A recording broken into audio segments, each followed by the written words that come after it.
Show. Quem estava aqui no sábado passado? Aleluia. Dá um grito. Glória a Deus, foi muito bom. E esse sábado vai ser melhor ainda. Amém. E sábado passado eu falei um pouco sobre avivamento e esse sábado eu vou continuar falando sobre avivamento. Gostaria que você abrisse sua Bíblia comigo lá em Mateus capítulo 9.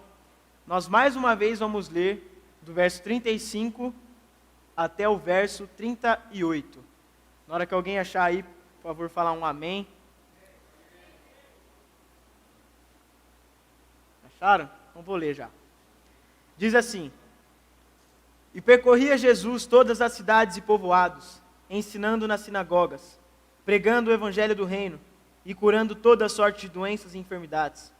Vendo ele as multidões, compadeceu-se delas, porque estavam aflitas e exaustas, como ovelhas que não têm pastor. E então se dirigiu a seus discípulos e disse: A seara, na verdade, é grande, mas os trabalhadores são poucos. Rogai, pois, ao Senhor da seara que mande trabalhadores para a sua seara. No sábado passado a gente estava aqui e a gente clamou por avivamento. E a notícia que eu trouxe hoje para vocês é que o Senhor respondeu às nossas orações. Amém? Quando você orou por avivamento, quando você clamou por trabalhadores para a colheita, Deus ouviu o seu clamor. Deus ouviu a sua oração. Em resposta à sua oração, Deus ele se moveu e concebeu uma geração que vai mudar o mundo, que vai mudar Indaiatuba. Às vezes nós pensamos que Deus não pode ter nos respondido, mas Ele ouviu, e esses jovens que estão aqui hoje são a resposta dessa oração que nós fizemos. Amém? Não importa quanto tempo dure para essa resposta crescer cada vez mais, mas a resposta vem de Deus e a resposta está aqui diante de nós. Amém? Deus ele nos ouve quando oramos. E Ele sempre responde às nossas orações, especialmente quando estamos orando para que o Seu reino venha.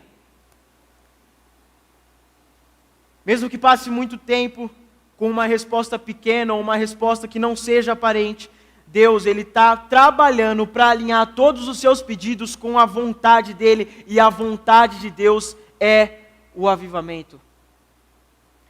No sábado passado nós clamamos por avivamento, e nesse sábado nós vamos fazer a mesma coisa. Antes de eu dar sequência na minha mensagem, eu gostaria que todo mundo se colocasse de pé nesse momento. Hoje nós tivemos um clamor muito forte com os voluntários que estão aqui hoje, e eu quero que esse clamor se estenda para todo mundo que veio aqui, para toda a nossa região, para todo mundo que está por vir, que vai chegar até nós, e nós precisamos clamar pela nossa cidade. Nesse momento eu quero que você comece a clamar pela nossa cidade, clamar por avivamento. Senhor Deus Pai, nesse momento eu quero pedir, Senhor, que o Senhor venha neste lugar, Pai. Eu quero pedir que os Teus jovens venham queimar o coração deles, Senhor. Eu quero que o Senhor venha transbordar esse lugar com o Teu Espírito Santo. Eu quero que o Senhor venha e se faça presente e mostre a Tua glória, mostre o Teu sobrenatural. Que o Senhor traga experiência, que nós possamos ver curas acontecendo, que nós podemos ver milagres acontecendo, que nós possamos ver a Tua mão estendida sobre a nossa cidade, Pai, porque nós cremos que o Senhor tem grandes coisas para realizar em nosso meio. Nós cremos no poder do Teu Espírito Santo, nós cremos na promessa que o Senhor tem sobre nós, Senhor.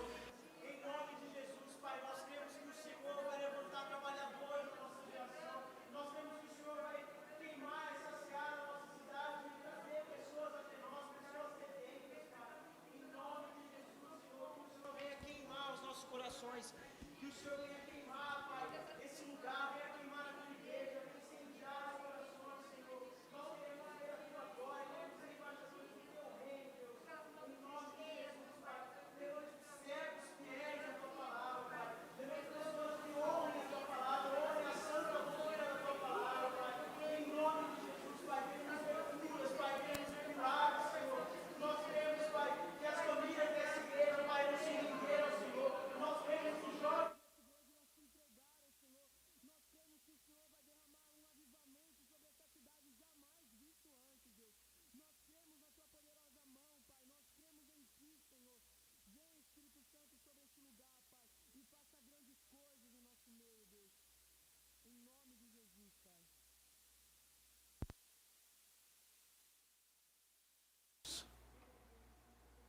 Pode se sentar.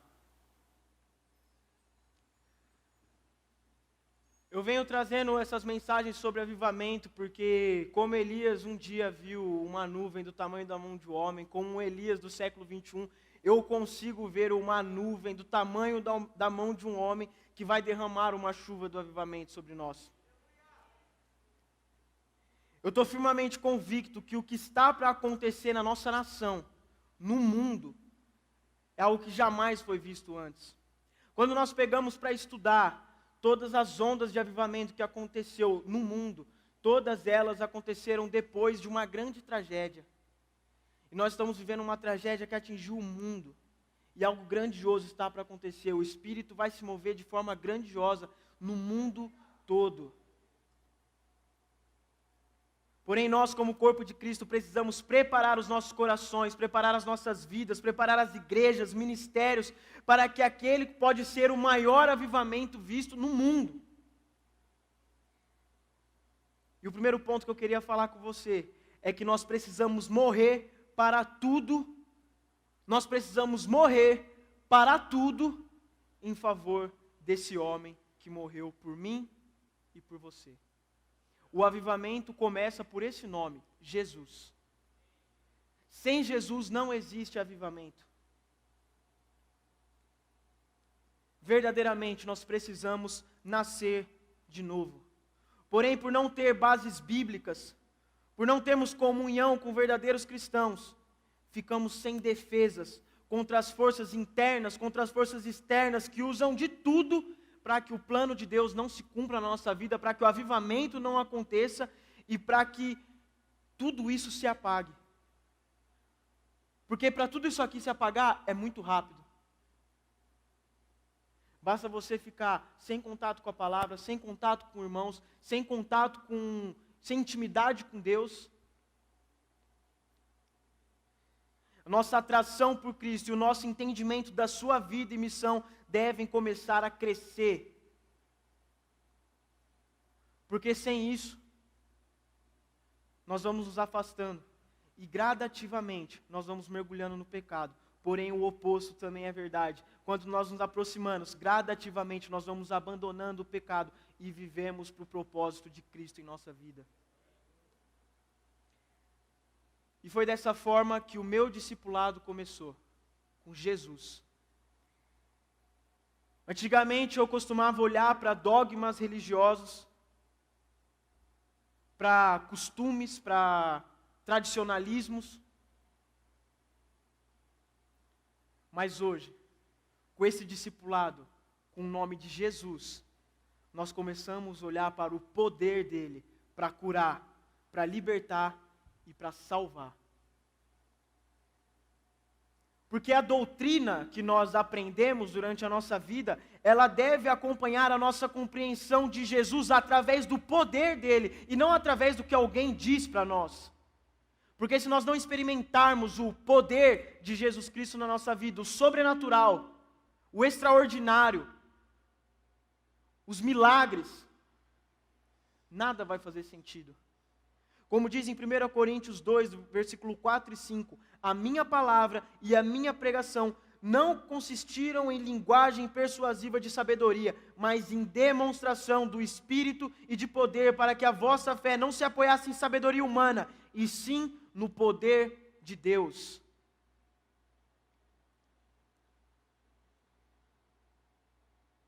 Essa parte da minha experiência de discipulado, ela foi perfeita para mim, quando eu comecei a crer no poder de Deus, no sobrenatural de Deus. Porque essa parte da minha experiência de discipulado, ela anulou completamente a necessidade de eu ter que ter vergonha para servir a Deus.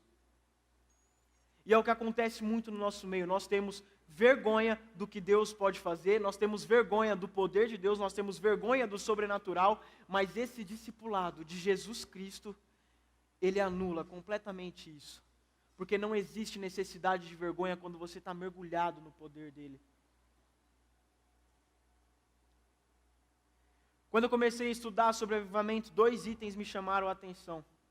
O primeiro foi que durante 2000 anos existiram avivamentos em tempos, em épocas diferentes, em regiões diferentes, onde Deus se moveu entre um grupo determinado e realizou uma obra ali.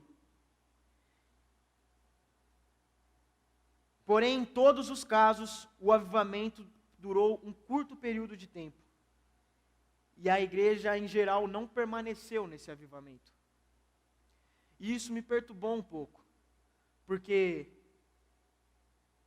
eu comecei a orar sobre isso, porque veja que frustrante a gente ouvir tantas histórias na história da igreja sobre um avivamento, só que avivamentos que foram curtos e não conseguiram chegar até nós, porque nós nunca experimentamos avivamentos como os que já ocorreram no passado.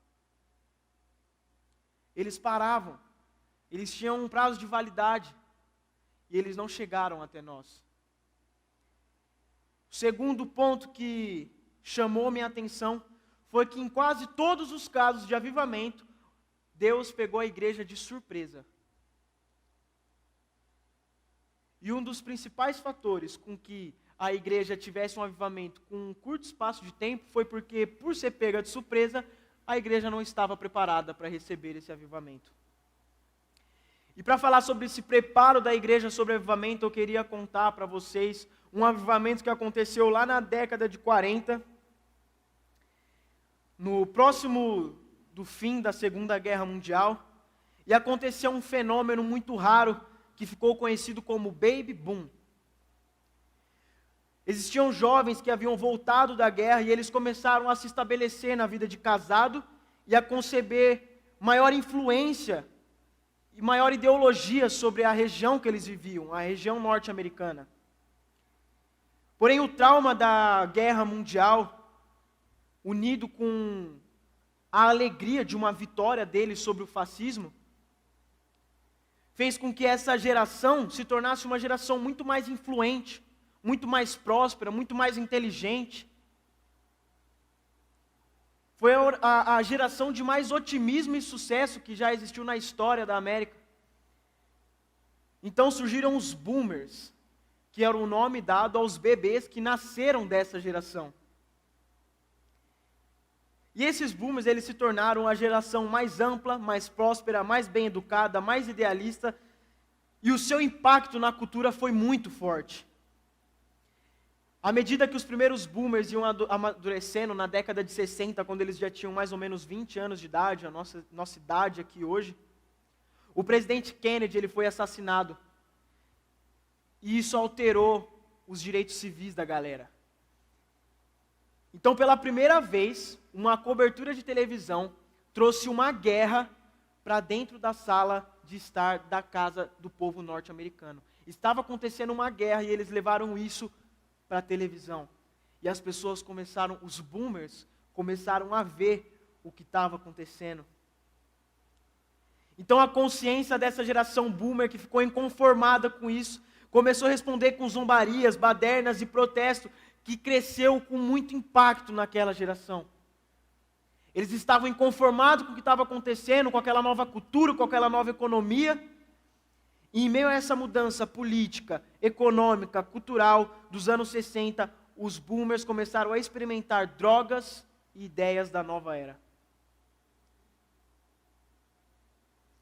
Então isso originou em uma busca que em 1967 ficou conhecida como o Verão do Amor. A partir daí o movimento hippie começou a crescer. E esse Verão do Amor é como festivais que a gente vê hoje em dia, de rave, essas coisas, uma ideologia hippie.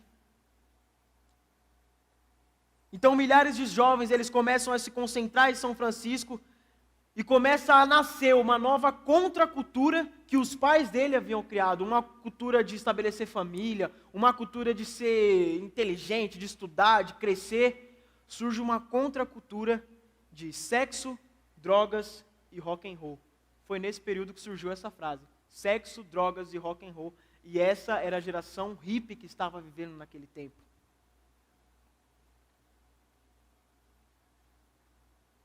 Infelizmente, não demorou muito tempo para esse idealismo hippie morrer, porque começou a morrer muitos famosos de overdose. Nessa época foi quando deu aquela louca lá nos caras famosão, começaram a usar muita droga e a galera começou a morrer. Começaram a usar drogas pesadas como heroína, cocaína.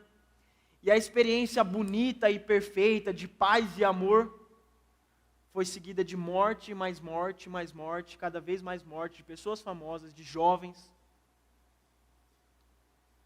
Então essa ideologia de paz e amor, ela acabou numa ideologia de orgulho e egoísmo. Porque ninguém mais pensava no outro, no próximo, na nação. Eles queriam satisfazer as ideias deles mesmos. Então nesse momento o sonho hippie é destruído. Eles veem que não tem uma luz no fim do túnel. Não existe vida no que eles estavam vivendo. Não existe esperança no que eles estavam vivendo. Não existia nada de especial naquilo que eles estavam vivendo. Uma vida sem valor, sexo deliberado, drogas deliberadas, sem alguém para dizer não para eles, e eles faziam o que queriam. Porém, com a morte, com a vida sem sentido, esse sonho hippie morreu. Igual nós vemos hoje uma geração que vive completamente sem valor algum. A nossa geração tem perdido todos os valores que um dia nossos pais nos ensinaram. Uma geração sem regra, uma geração que não aceita ser contrariado, uma geração que, por influência da mídia, não aceita se submeter a uma autoridade, porque na Bíblia, nossa forma de governo é ter um rei, Jesus Cristo. Mas na nossa sociedade hoje, nós não aceitamos ter um rei. Quem manda é a gente. Quem manda sou eu. Quem decide, quem faz minhas escolhas sou eu. Eu não me submeto a um rei. Eu não me submeto a um senhorio. Porém, quando a gente tem essa falsa ideia de liberdade, é aí que nós vemos que nós somos escravos. Porque liberdade não é você fazer o que você quer. Até porque quem faz o que quer é escravo do que quer. Escravo dos seus desejos. Escravo daquilo que satisfaz a sua carne. Porque quem ainda não encontrou liberdade em Cristo não consegue abandonar os prazeres da carne. Quem ainda não encontrou liberdade naquilo que foi chamado a fazer nessa terra não consegue abandonar o pecado. Não consegue viver longe do pecado. Liberdade é você conseguir viver para o propósito que Deus te chamou. Isso é liberdade. Você fazer o que você foi chamado para fazer. Existe um pastor que diz que a liberdade de um pássaro não é nadar, é voar. A liberdade de um peixe não é voar, é nadar. A sua liberdade não é viver no pecado, mas é viver em Cristo.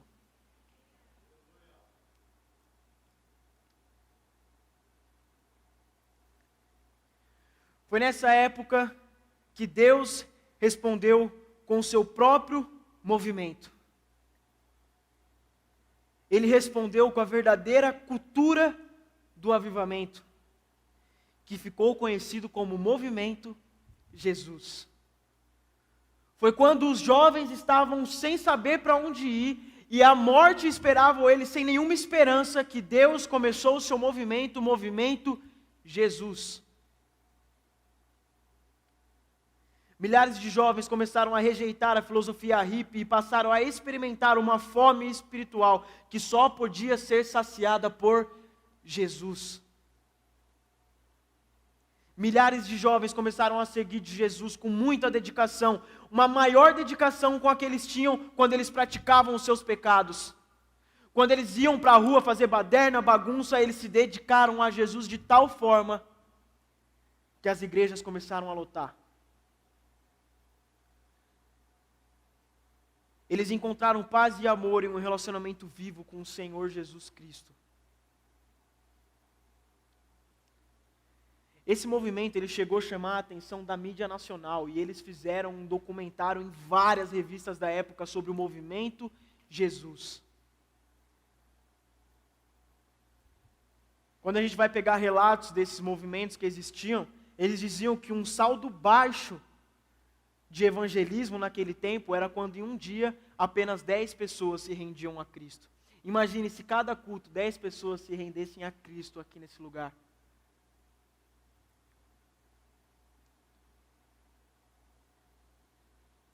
Infelizmente, poucos dos jovens que foram salvos naquela época tiveram a experiência do discipulado.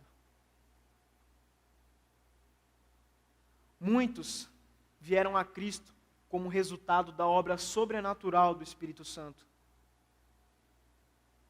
O Espírito Santo os atraiu, os convenceu do pecado, da justiça e do juízo. Porém, a igreja estava completamente despreparada para receber os novos bebês que acabavam de nascer na fé.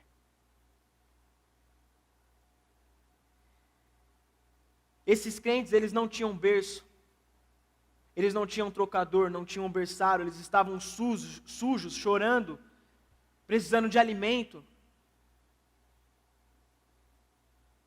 E como resultado disso, a igreja sempre os tratou como órfãos, como filhos adotivos, em vez de os tratá-los como verdadeiros filhos e filhas de Deus.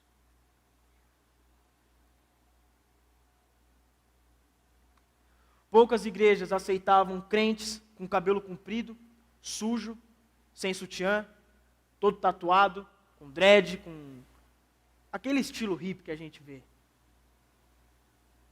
E não é diferente da igreja de hoje, que não está preparada para receber quem é diferente de nós. Por isso, que esse tempo de avivamento é tempo de se preparar para a colheita.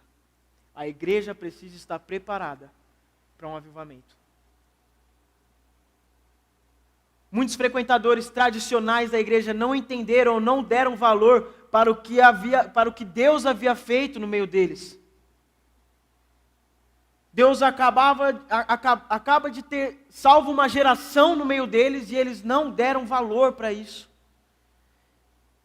Em vez disso, eles começam a olhar com olhos naturais, olhos humanos. E eles falham ao contemplar a obra do Espírito Santo. Porque aquele que iniciou a boa obra, ele é fiel e justo para cumprir até o final. Ninguém salta de imediato do pecado para a perfeição, mas existe uma obra que o Espírito Santo faz em nossa vida. E se nós não estivermos preparados para o Espírito Santo realizar essa obra nas pessoas que vão chegar aqui, nós vamos ter falhado como igreja. Muitos desses novos cristãos, eles experimentaram a rejeição ou a aceitação condicional. Se você cortar seu cabelo, se você usar um terno como todos nós, se você tampar essas tatuagens, se você se vestir como nós, se você agir como nós, aí sim, você será um crente de verdade.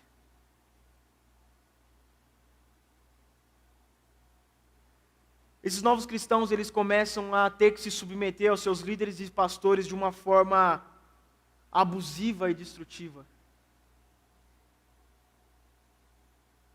E alguns grupos, eles começam a ser arrastados para crenças e comportamentos completamente ritualísticos. Só ritual. Não existia Cristo no que estava sendo feito. Era somente um ritual. A nossa igreja não pode cair em tradicionalismo. Nós devemos sim manter as tradições, mas o tradicionalismo, ele destrói o povo. Porque fazer, mudar, cortar cabelo, ser um crente padrão, não acrescenta em nada na obra que Cristo já fez por nós. A obra de Cristo ela é perfeita, completa e única. Não há nada que nós possamos fazer para acrescentar algo de bom nela.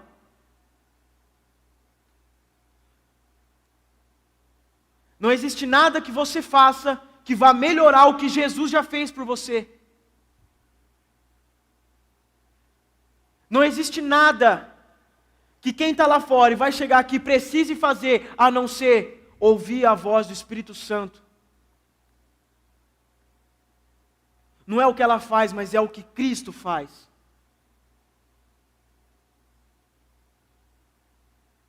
Porque a obra salvadora, não existe mérito nenhum para nós.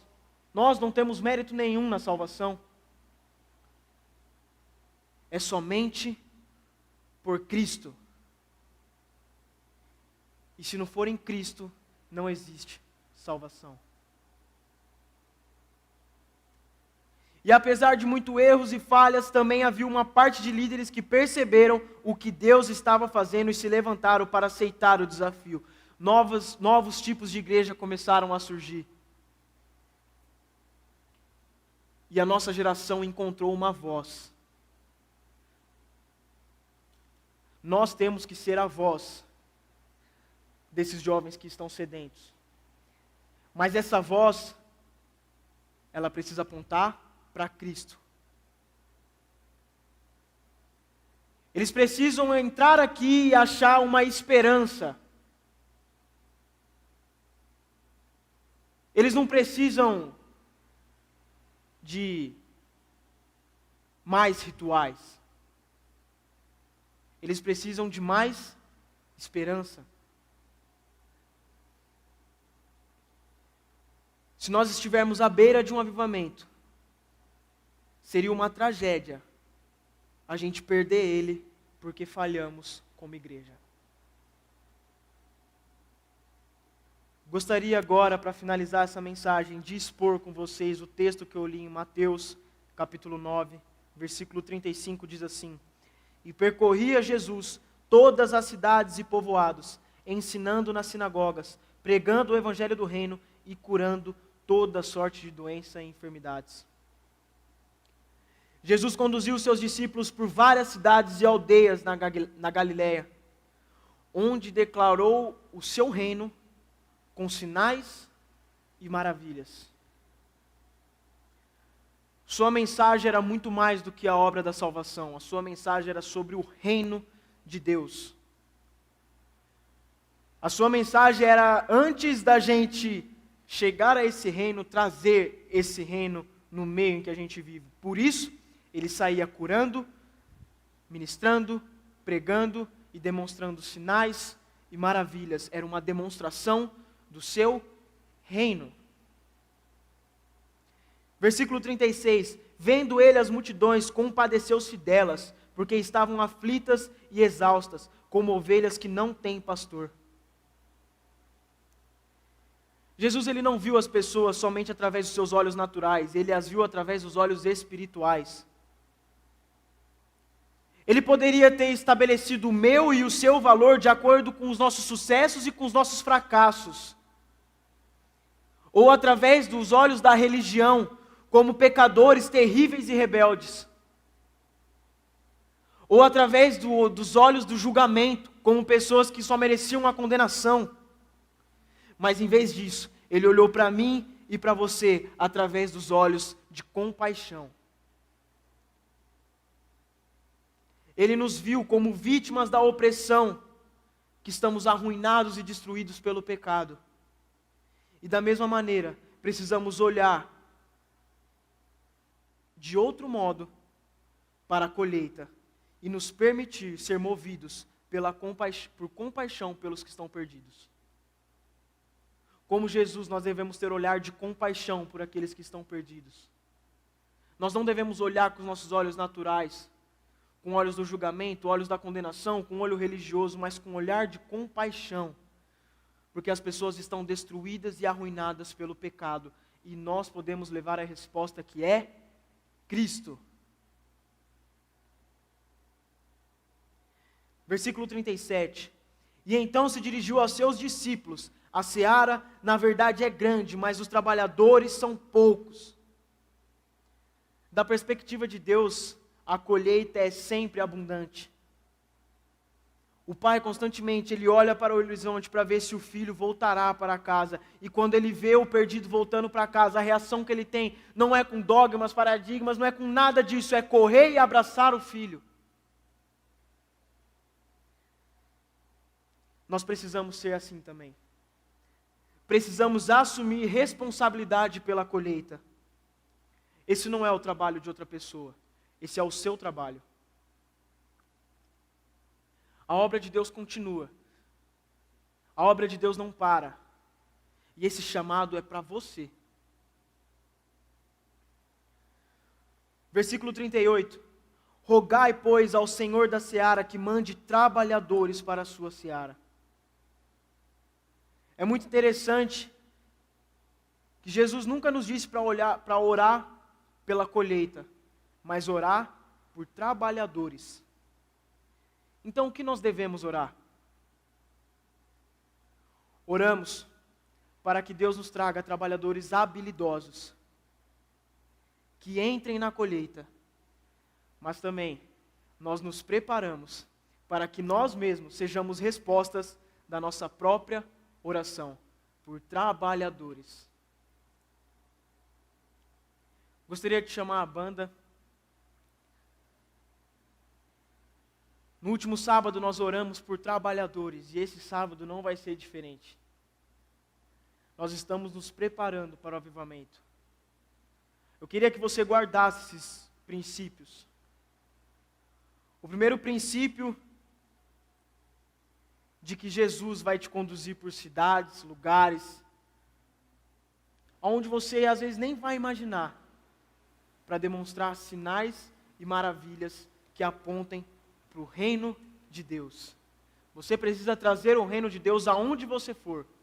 Assim como Jesus mandou os discípulos por várias cidades, Ele vai te mandar por vários lugares dessa cidade, por vários lugares do país e do mundo, para ser um embaixador do reino de Deus. O segundo princípio, não veja as pessoas através dos seus olhos naturais, através dos seus olhos religiosos, através dos seus olhos carnais, mas através dos olhos de compaixão. O terceiro princípio, não ore pela colheita em si, mas ore para que Deus traga trabalhadores.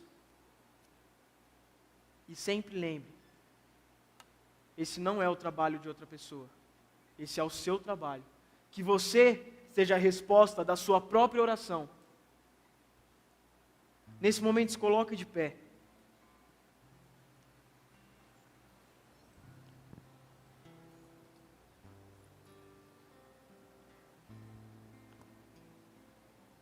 Eu gostaria de dizer para você que a colheita está próxima. E a igreja não vai mais ser pega de surpresa. Porque nós estamos nos preparando. Nós somos um povo que vai guiar essas ovelhas que não têm pastor. E nós vamos apresentar Cristo. Nós vamos tornar essa pessoa um discípulo de Cristo.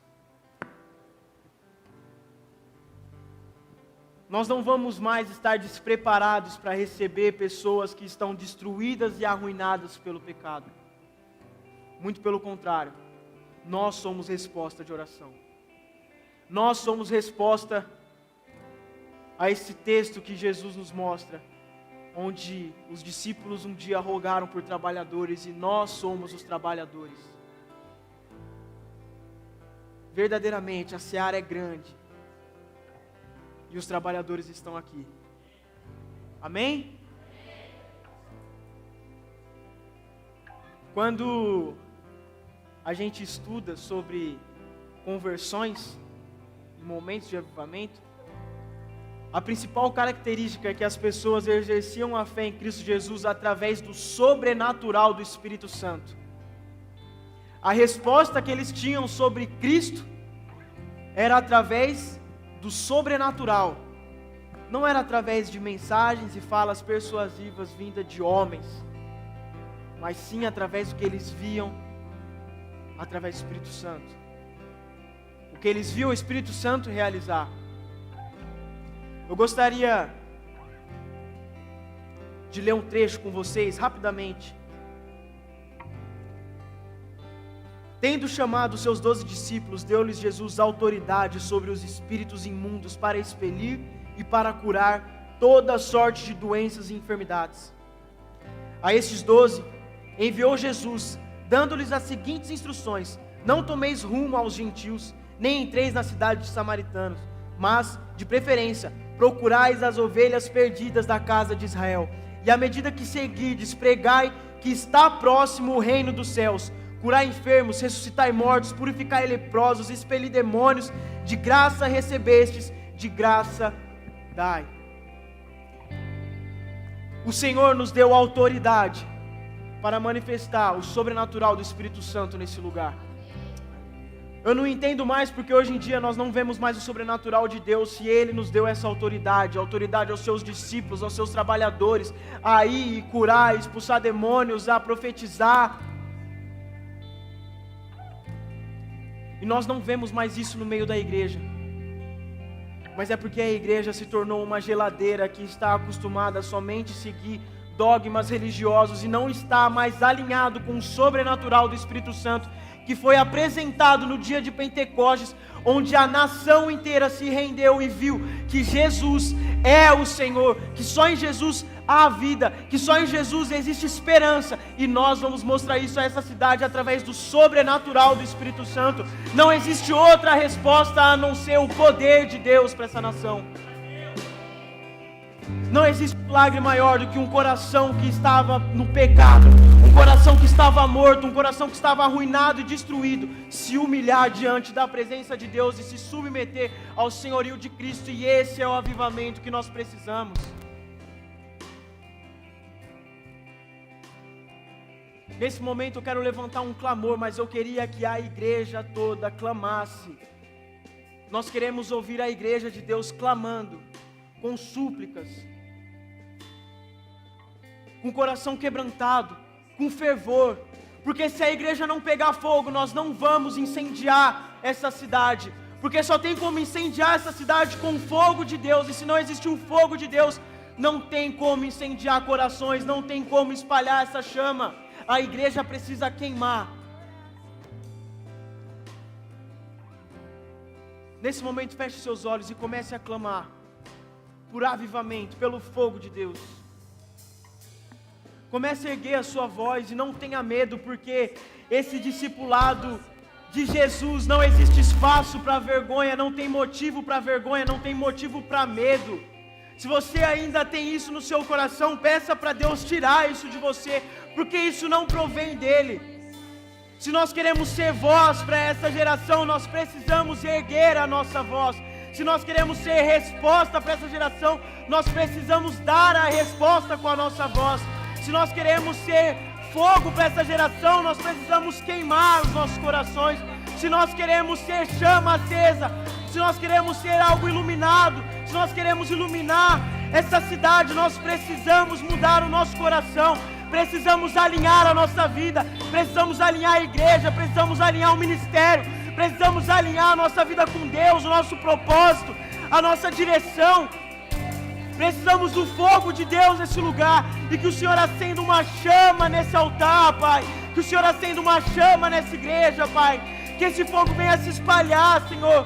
Erga trabalhadores, erga missionários, erga pastores, erga pessoas que estão dispostas a responder esse chamado, que nós possamos olhar as pessoas com olhos de compaixão, não com olhos carnais, não com olhos naturais, mas com os olhos do Espírito Santo, Pai, que nós possamos amar, que nós possamos ser misericordiosos, porque de graça recebemos, e de graça nós ministramos o Teu reino, e de graça nós ministramos a Tua glória, que nós possamos representar o Seu reino aqui na terra, Pai. Em nome de Jesus, Senhor. Em nome de Jesus.